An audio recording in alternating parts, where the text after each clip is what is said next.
Cardi B secures another victory against gossip blogger Tasha K. Hi again and welcome. This is Links 007 TV News Report, and we'll be right back with the full details to come. Welcome to Links 007 TV News Report, providing you with the best in local and international news updates. This is a place where you can get the most reliable and informative news information. Links 007 TV News Report. Welcome back and thanks for joining us. This is Links 007 TV News Report.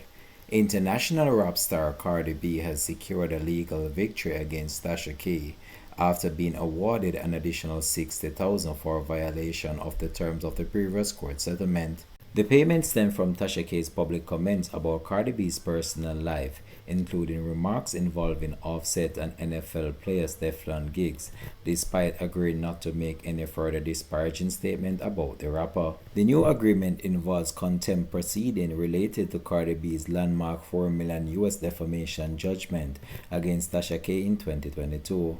Under the settlement, Tasha K will pay $60,000 in installments. However, if she fails to meet the agreement payment schedule, Cardi B could seek the full amount of more than $110,000 US in legal fees incurred while enforcing the original court order of $4 million US. This has been Links 007 TV News Report. Thanks for watching.